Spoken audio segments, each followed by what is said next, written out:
Kunja Bihari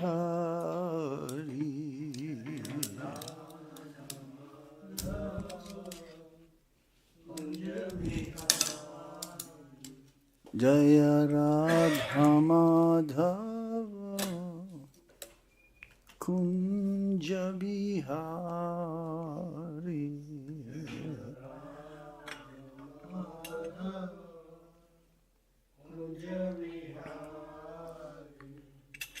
Jaya Gopi Jana Vallabha Girivaradhari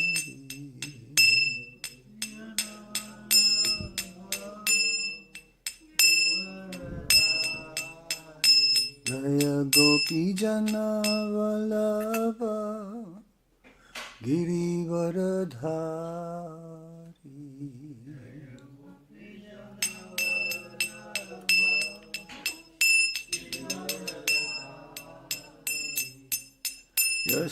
Yasodanandana Braja Janaranjana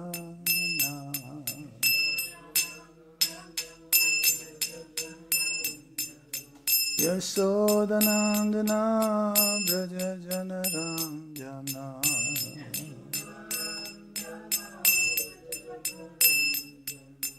Yamuna Tira Vanachari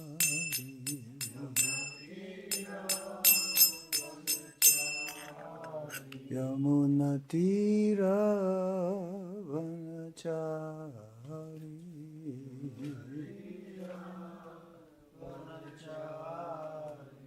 Jaya Radha Madhava Kunja Bihari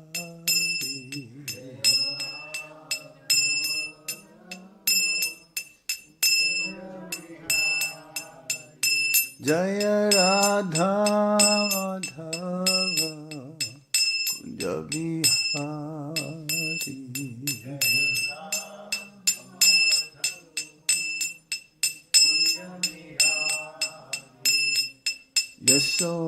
Yasodanandana Raja Janaranjana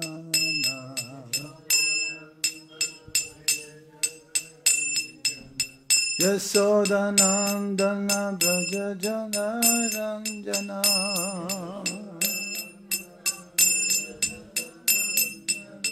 Yamuna Tira Vanachari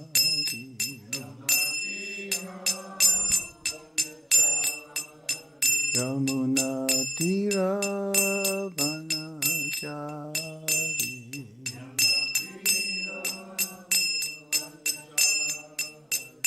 Jaya Radha Madhava Kunja Bihari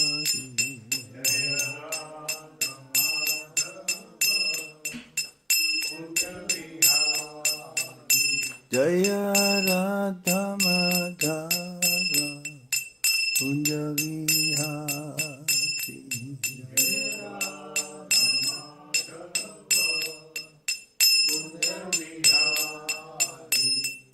Gopi Jana Vallabha Girivaradhari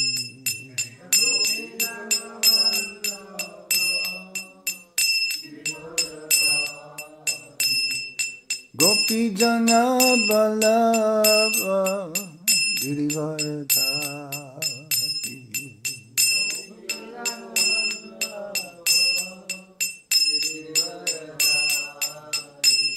Jai Radha Madhava Radha Madhava Shri Radhe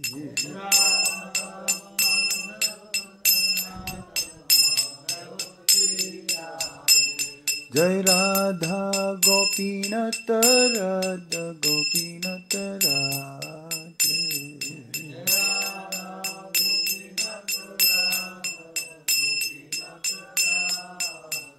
Jaya Radha Shama Sundar Radha Shama Sundar Shri Radhe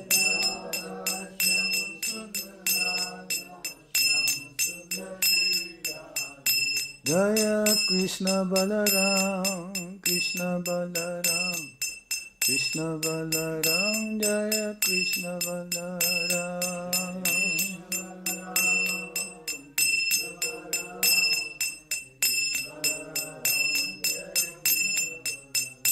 Jaya Gauranitai Gauranitai Gauranitai Jaya Gauranitai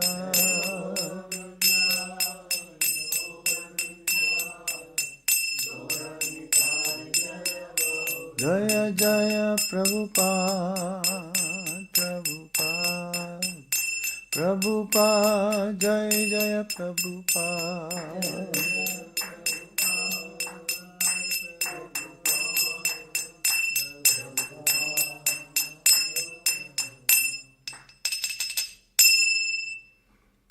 Nitai Gaur Shitanath Premanande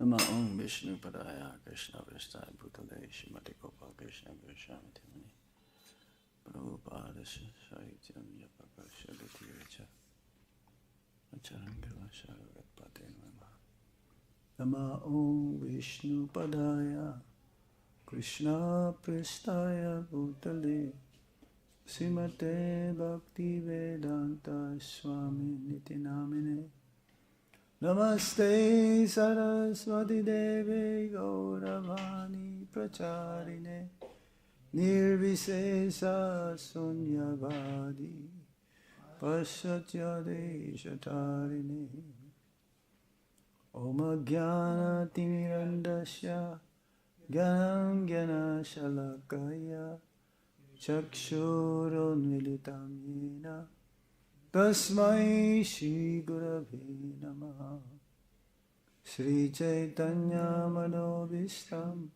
Stapitam Yena Bhutale Swayam Rupa Kadamaya Dati Swapadantikam Vandeham Shri Guru Shri Juta Padakavadam Shri Guru Vaishnavansha Sri Rupam Sagrajatam Sagana Raghunatam Vitam Tam Sajivam Sadvaitam Sarvadutam Parijana Sahitam Krishna Chaitanya Devam Sri Radha Krishna Padam Sagana Lalita Sri Vishakam Vitamscha He Krishna Karuna Sindhu Dīnabandho Jagatpate Gopesha Gopika Kanta Radha Kanta Namastate Tapta Kanchana Gaurangi Radhe Vindavanispari Vishabhanu Sute Devi Pranamami Hari Priye Vanchakalpatarubhyascha kripa sindhuvya evacha patitanam pavanebhyo vaishnavebhyo namo namaha Jai Shri Krishna Chaitanya Prabhu Nityananda Shri Advaita Gadadhar Sivasadi Gaura Bhakta Vrinda Hare Krishna, Krishna Krishna, Hare Hare, Hare Rama, Rama Rama, Hare Hare. Reading from Srimad Bhagavad-Gita as it is, Karma Yoga, Action in Krishna Consciousness, Sloka or text number 27 and 28. Well, there was no Bhagavad-Gita class for almost 1 week because of Srila Prabhupada's Tirva Mahotsav, Disappearance Day Festival. I gave the last class, the last verse also, isn't it? Text 26. Om Namo Bhagavate Vasudevaya. Om Namo Bhagavate Vasudevaya. Om Namo Bhagavate Vasudevaya.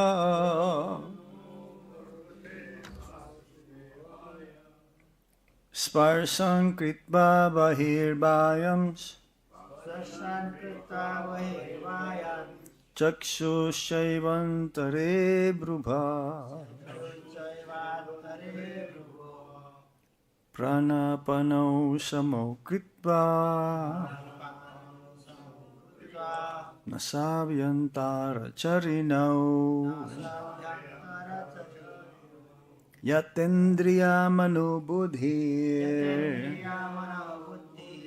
munir mokṣa-parāyaṇaḥ. vigatecchā-bhaya-krodho. sadā mukta sparśān kṛtvā bahir bāhyāṁś. cakṣuś caivāntare bhruvoḥ. prāṇāpānau samau kṛtvā. nāsābhyantara-cāriṇau. yatendriya-mano-buddhir. munir mokṣa-parāyaṇaḥ. vigatecchā-bhaya-krodho. sadā mukta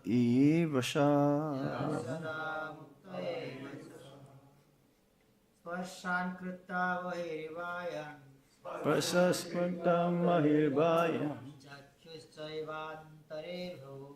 cakṣuś caivāntare prāṇa-apānau samau nāsābhyantara-cāriṇau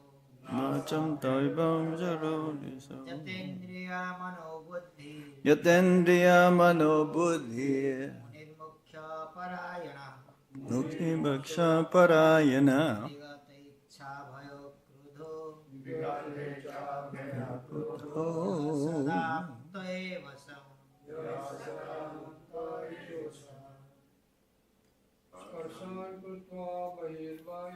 sparśān kṛtvā bahir bāhyāṁś.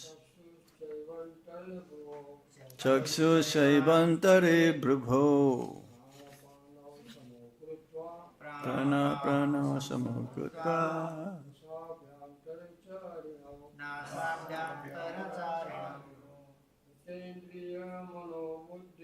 yatendriya-mano-buddhir.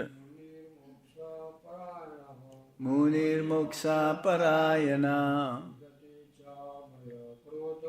yatendriya-mano-buddhir.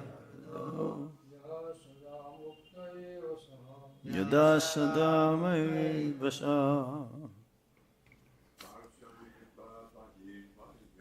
sparśān kṛtvā bahir bāhyāṁś.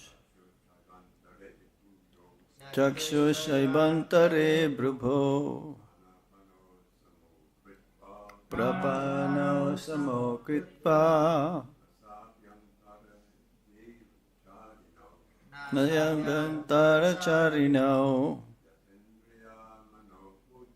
yatendriya-mano-buddhir. munir mokṣa-parāyaṇaḥ. vigatecchā-bhaya-krodho. sadā mukta. Mataji. sparśān kṛtvā bahir bāhyāṁś. cakṣuś caivāntare bhruvoḥ. prāṇa-apānau samau kṛtvā. nāsābhyantara-cāriṇau. yatendriya-mano-buddhir. munir mokṣa-parāyaṇaḥ. vigatecchā-bhaya-krodho sadā mukta eva sa. I just repeat myself the word for word meaning. Sparśān, sense objects, such a sound. Kṛtvā, keeping. Bahir, external. Bāhyān, unnecessary. Cakṣuḥ, eyes. Ca, also. Eva, certainly. Antare, between. Bhruvoḥ, the eyebrows. prāṇa-apānau, up and down moving air. Samau, in suspension. Kṛtvā, keeping. Nāsa-abhyantara, within the nostrils. cāriṇau, blowing. Yata, controlled. Indriya, senses. Manaḥ, mind. Buddhiḥ, intelligence. Munir, the transcendentalist. Moksha, for liberation. Parāṇāpānau, being so distinct. Vigatecchā, having discarded. Ichchā, wishes. Bhaya, fear. Krodha, anger. Ya, one who. Sadā, always. Mukta, liberated. Eva, certainly. Sa, he is. Translation and purport by Srila Prabhupada. Srila Prabhupada ki jai. Shutting out all external sense objects, keeping the eyes and vision concentrated between the two eyebrows, suspending the inward and outward breaths within the nostrils, and thus controlling the mind, senses and intelligence. The transcendentalist, aiming at liberation, becomes free from desire, fear and anger. One who is always in this state is certainly liberated. Hare Krishna. Do you have the control? Sachin, where's the control?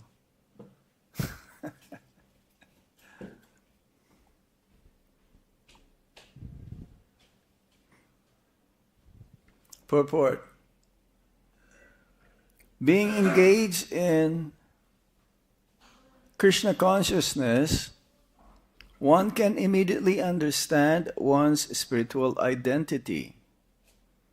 And then one can understand the Supreme Lord by means of devotional service. When one is well situated in devotional service, one comes to the transcendental position, qualified to feel the presence of the Lord in the sphere of one's activity. This particular position is called liberation to the Supreme.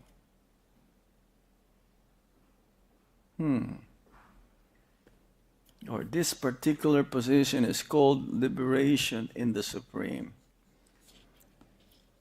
After explaining the above principles of liberation in the Supreme, the Lord gives instruction to Arjuna as to how one can come to that position by the practice of the mysticism or yoga known as Ashtanga Yoga, which is divisible into an eightfold procedure called yama, niyama, asana, pranayama, pratyahara, dharana, dhyana, and samadhi. In the 6th chapter, the subject of yoga is explicitly detailed. And at the end of the 5th, it is only preliminary explained. one has to drive out the sense objects such as sound, touch, form, taste, and smell by the pratyahara process in yoga, and then keep the vision of the eyes between the two eyebrows and concentrate on the tip of the nose with half-closed lids. There is no benefit in closing the eyes altogether because then there is every chance of falling asleep. Nor is there benefit in opening the eyes completely because then there is the hazard of being attracted by sense objects. The breathing movement is restrained within the nostrils by neutralizing the up-moving and down-moving air within the body. By practice of such yoga, one is able to gain control over the senses, refrain from outward sense objects, and thus prepare oneself for liberation in the Supreme. The yoga process helps one become free from all kinds of fear and anger, and thus feel the presence of the Supersoul in the transcendental situation. In other words, Krishna consciousness is the easiest process of executing yoga principles. This will be thoroughly explained in the next chapter. A Krishna conscious person, however, being always engaged in devotional service, does not risk losing his senses to some other engagement. This is a better way of controlling the senses done by Ashtanga Yoga.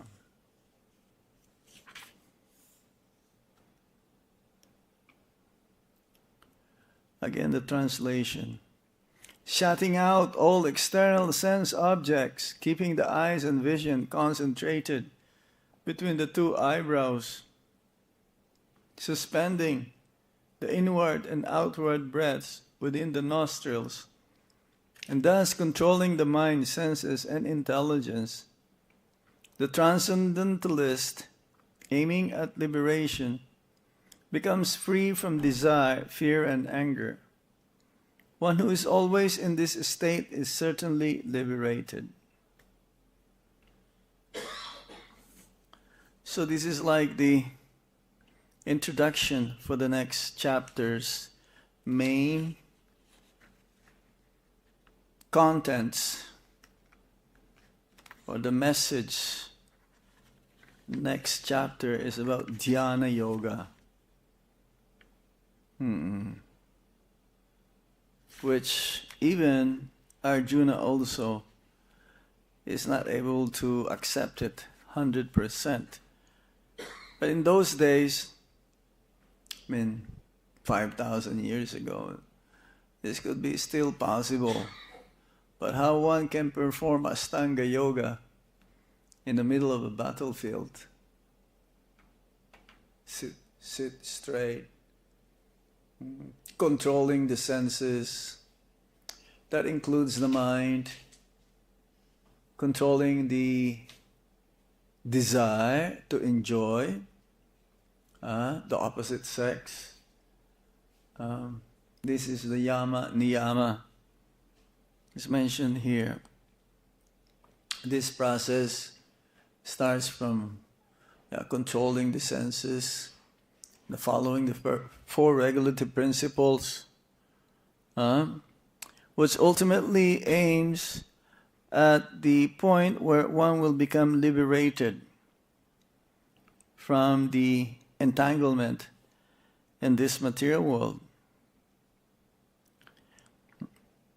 It is not possible in this day and age to do this kind of yoga practices. Success in yoga cannot be accomplished by going to the Himalayas and performing this austere conditions. Nowadays also there are so many types of yoga practices. But in Kali Yuga, Bhakti Yoga is the main process whereby one can be liberated from the cycle of repeated birth and death.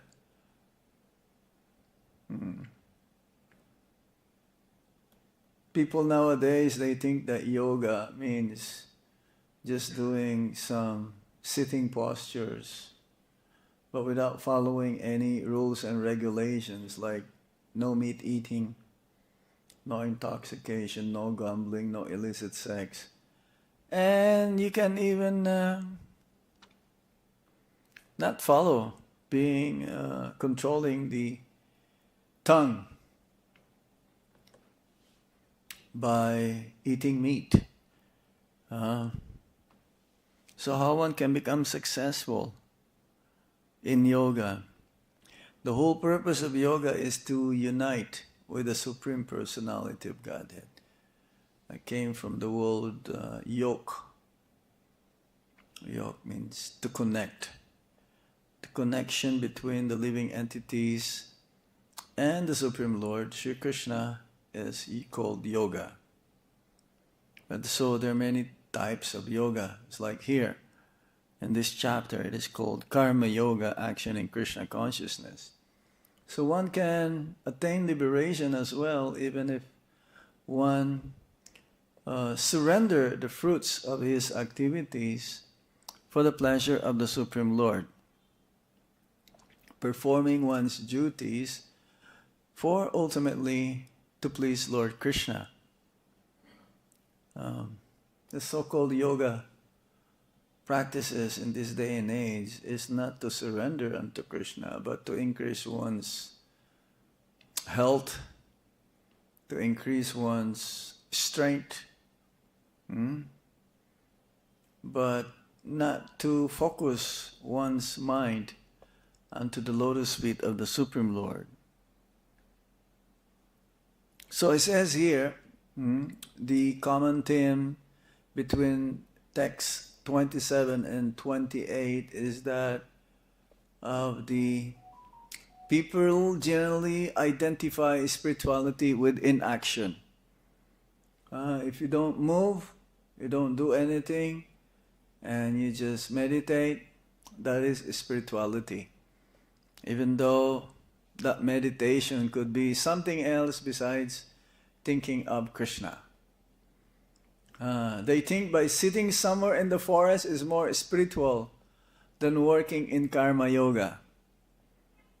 Yeah, they think that just by going to the forest or to a solitary place, one can control one's senses, one can focus one's mind onto spiritual platform. But no. If the senses are uncontrolled, definitely the mind cannot be peaceful and the mind cannot be focused. Says Lord Krishna makes the point that there is no difference between karma yoga and Ashtanga yoga. So it's in this day and age, this karma yoga, action in Krishna consciousness, is also spiritual. When one dovetails one's fruits of activities for the pleasure of the Supreme Lord, and that is also spiritual. And this Ashtanga yoga has been practiced for thousands and thousands of years. It's like in Satya Yuga, where people, human form of life, they live up to 100,000 years. And they will meditate for 60,000 years. They can dedicate over half of their life into this process. How about us in Kali Yuga? We don't have even, if we're lucky, we can live up to 100 years old. But who can live up to 100 years old? Especially the lifestyle of the people.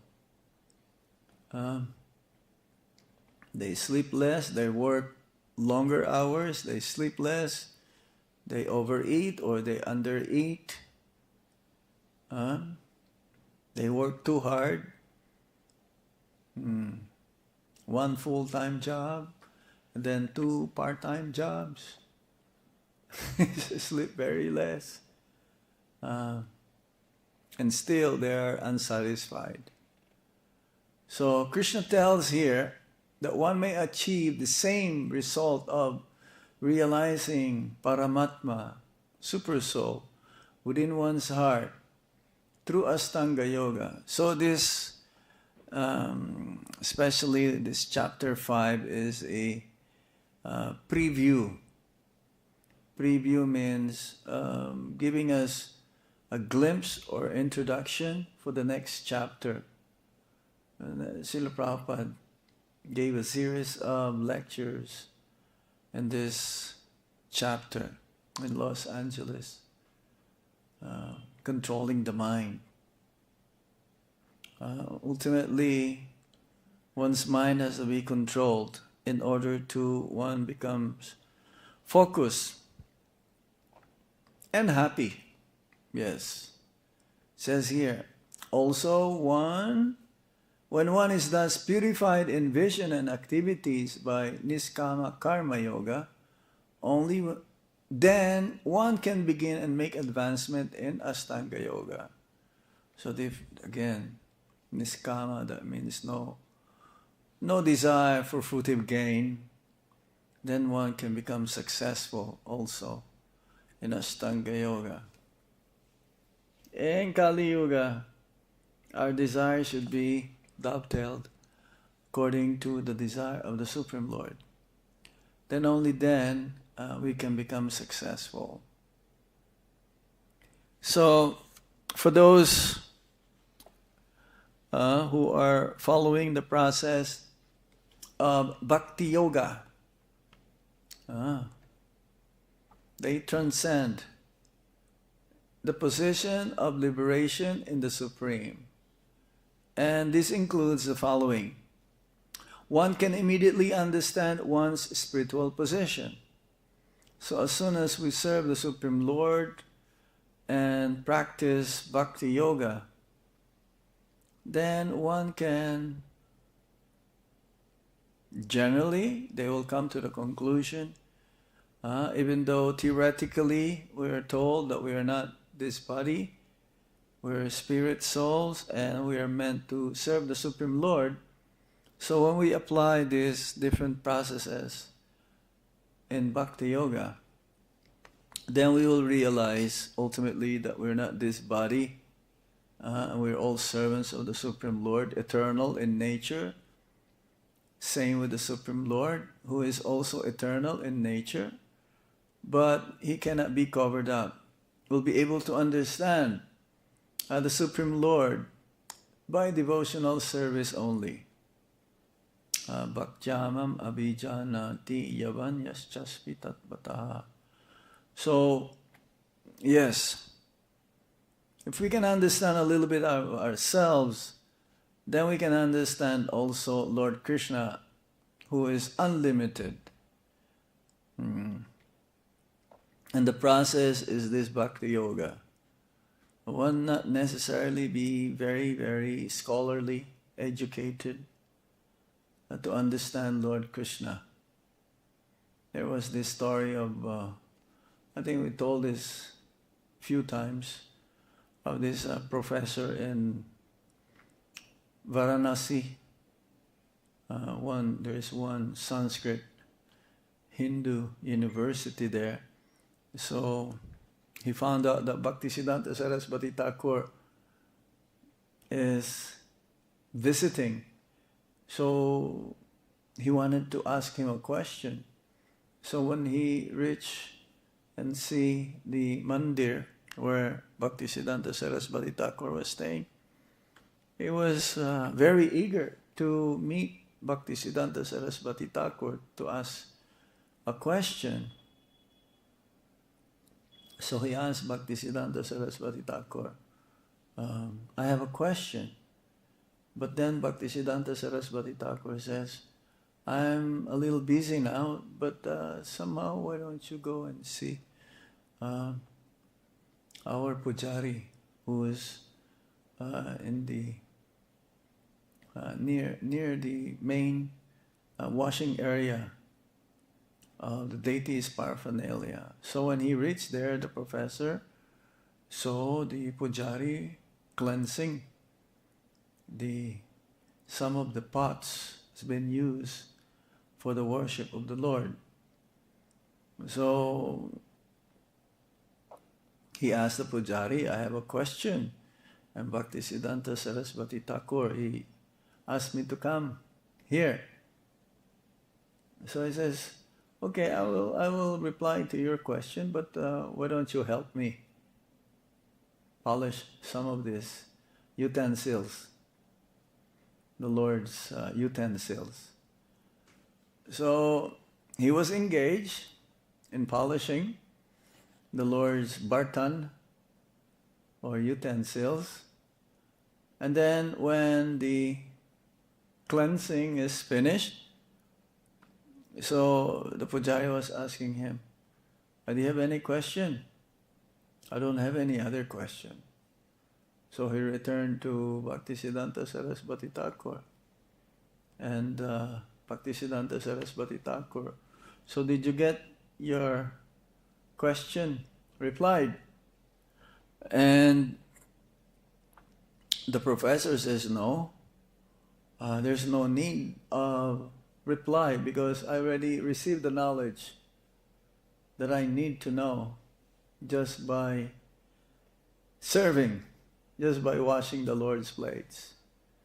So similarly, we can understand the nature of the Absolute Truth simply by serving the Supreme Lord, by devotional service. One is qualified to feel the presence of the Lord everywhere.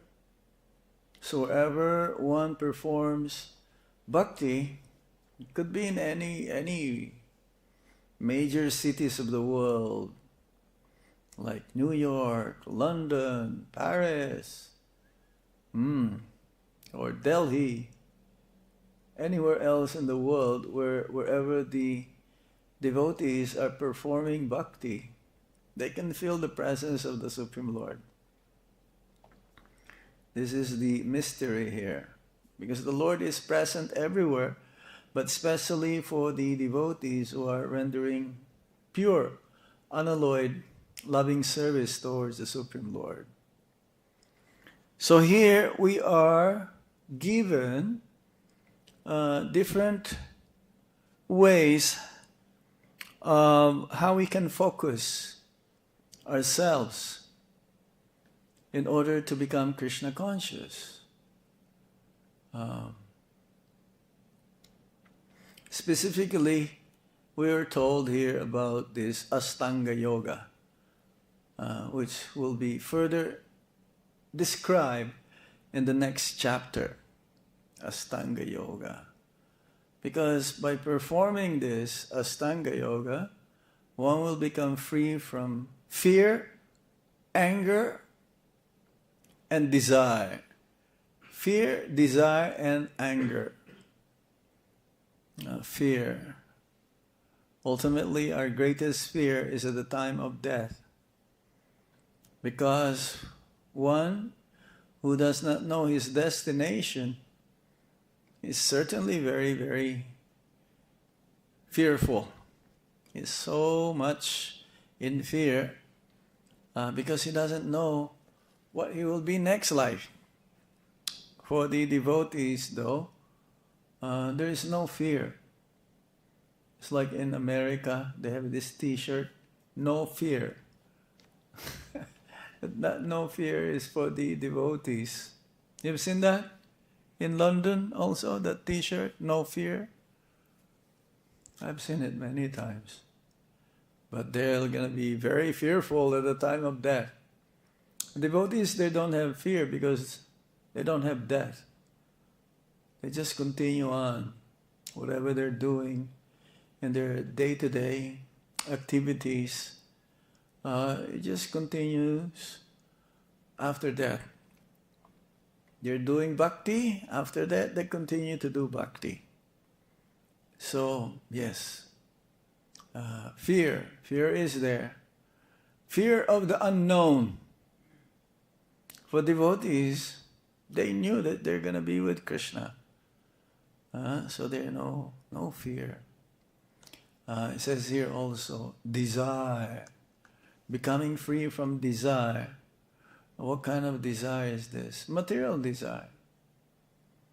But Prabhupada also says that we should be desireless, but there is never a time that we'll become desireless. We will always have a desire.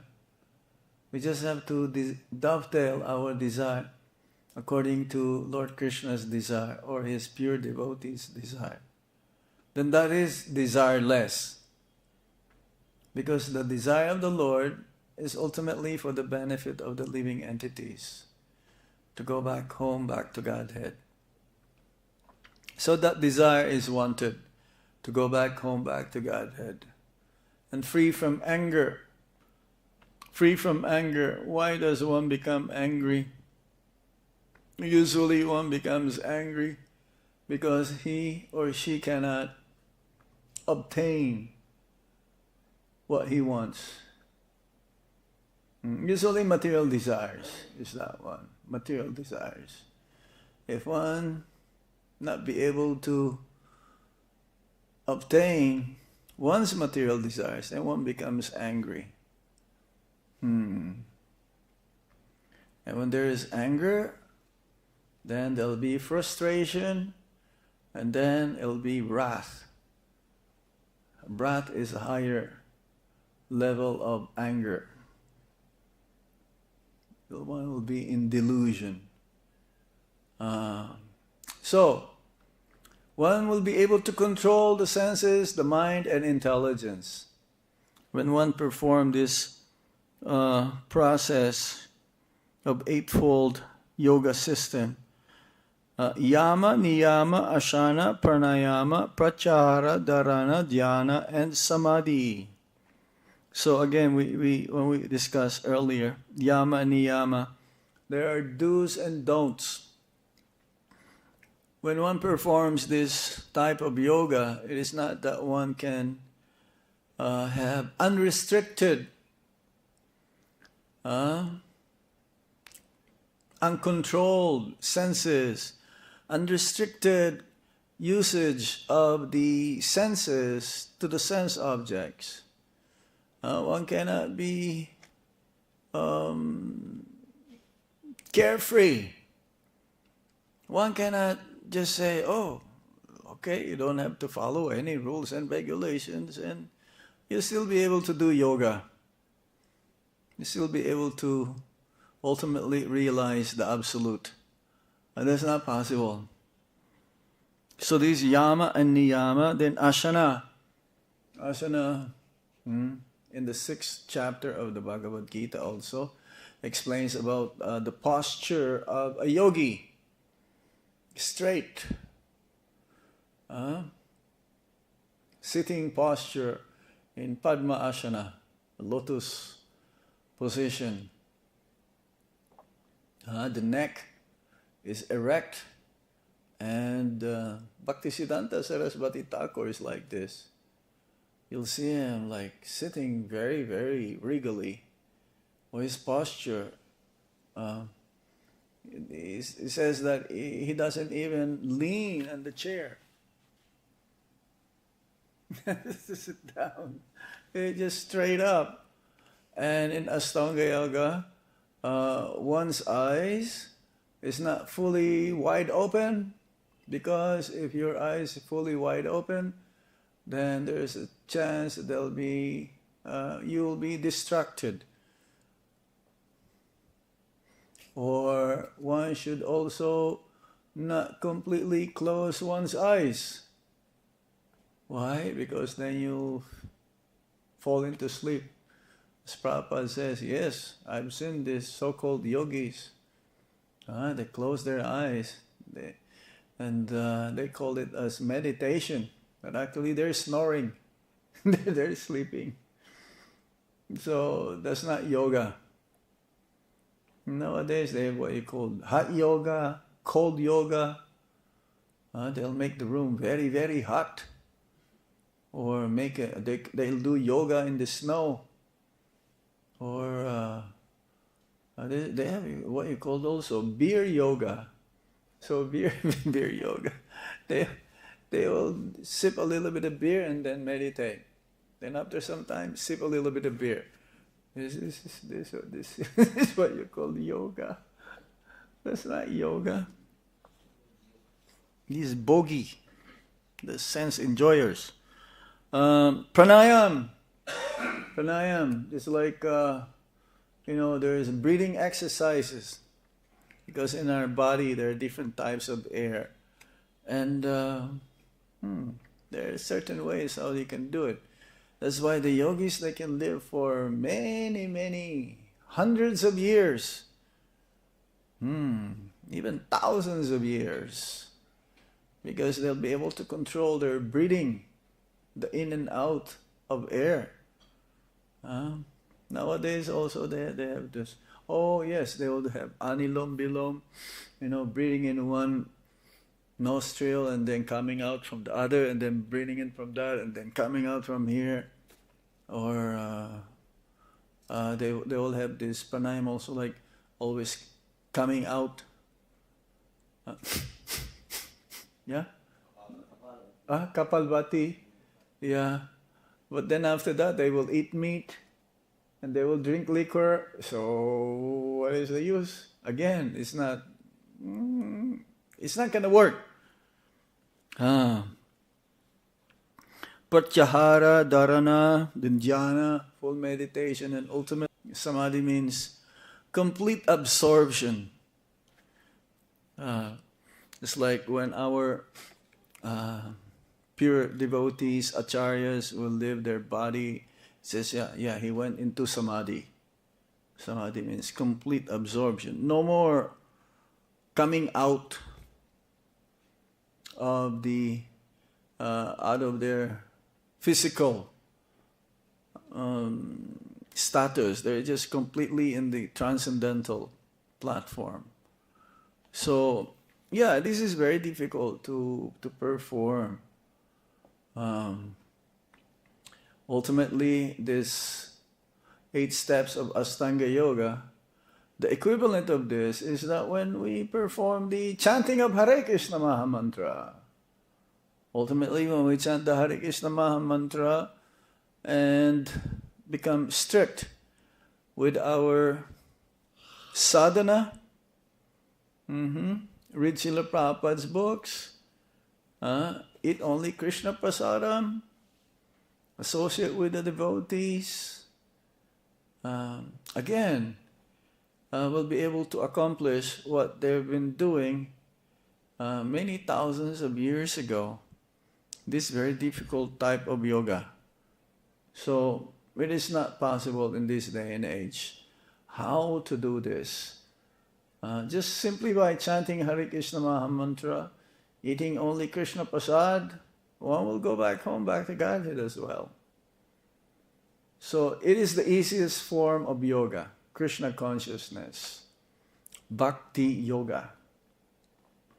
A Krishna conscious person, being always engaged in devotional service, does not risk losing his senses to some other engagement. We cannot. There is one yogi, Saubhari Muni.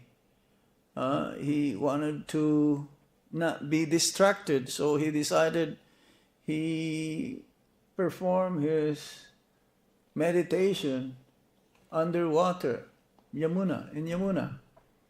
There is a place here called Saubhari Van. It's a very nice place. We've been there a few times for Japa walk. Saubhari Kund, he has a kunda there also. Saubhari Ashram, everything about Saubhari Muni. Because that pastime happened. He was meditating underwater in Yamuna. He was able to control his senses, but when his sense of sight saw 2 fish copulating, his meditation broke down. And he got out of his meditation. Yes. So that place is here, nearby. It's a very nice place for meditation. But our meditation is when we go there for japa walk. We chant Hare Krishna Maha Mantra. So there is no better way of controlling the senses. It is a better way of controlling the senses than Ashtanga Yoga. So in this text 27 and 28 explains about the preview or what we'll be expecting in next chapter, which is very, very nice chapter called Dhyana Yoga. It's very interesting. So I think we'll stop here now. And if there is any question, comment to this, we have a few more minutes, 5 more minutes. Yes, Prabhu. Long ago, before I came to Krishna consciousness, I used to teach yoga exercises. Ah, you're a yogi. A bogey. No, no, yogi. But I gave that up when I realized that people did not want to do yama and niyama. No restrictions. They were thinking about other things. Mm-mm. And I went to a yoga conference in Pune. Yeah, Pune, yes. And a young man got up and said, when will yoga become an Olympic sport? And I thought he has really got the wrong idea. No. At a yoga conference to say that. Yeah. Ridiculous. Yeah, it's they don't have an idea of what is the main purpose of yoga. Absolutely. Because the first step in one's spiritual life, when one follow the path of spirituality, of performing this yoga to link up with the Supreme Lord, is to control one's senses and the mind and the urge, the desire for sense enjoyment. And nowadays there is no rules and regulations. The so-called yoga societies, you can, whatever you like. You can eat non-veg, no problem. You can take alcohol. Do whatever you like, as long as you pay the yoga fee. As long as you pay the fee for joining this. So it becomes like a business. More of a business, more of a spirituality. It becomes a materialistic way of trying to get money from this so-called practitioners. They think that just by closing one's eyes and snoring, that is yoga. No. You cannot leave your mind blank, not thinking of anything. Our yoga is to think of Krishna, His name, fame, form, qualities, and pastimes. This is yoga. So there is no way that one can become successful in this day and age, in one's spiritual life, if one doesn't perform this Krishna consciousness. Because this is the Dharma of the age, Vaishnavism, worshipping Lord Vishnu to attain love of God. Mm-hmm. There is a verse in chapter 7 saying that 4 kinds of people approach Krishna. Yeah. And the key word in that verse is pious. Pious. In Yeah. other words, they've done the yama. Mm. No sex, no Yeah. I've read that also.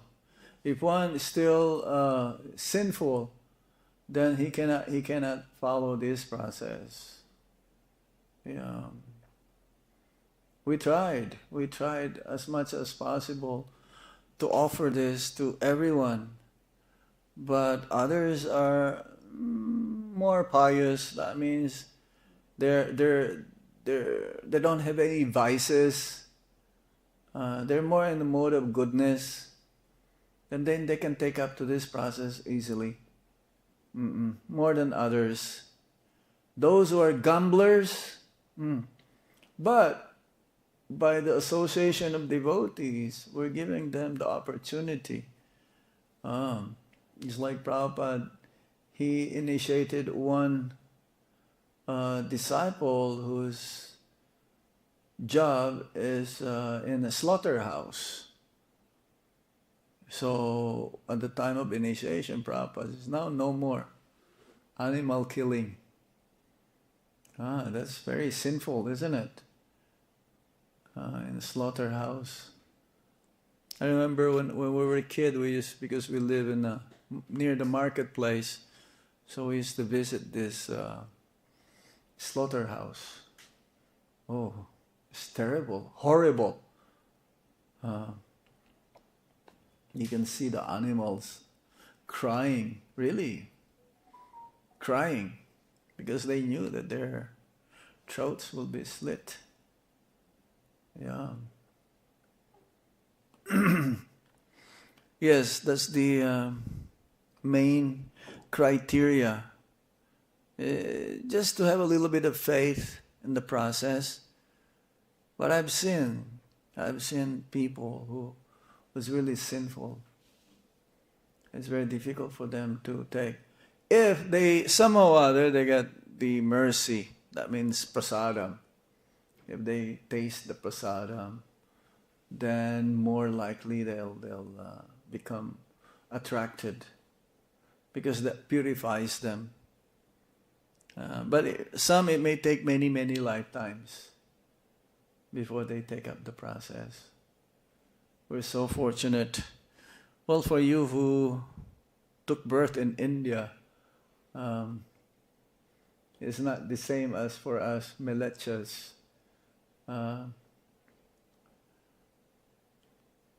Somehow or other,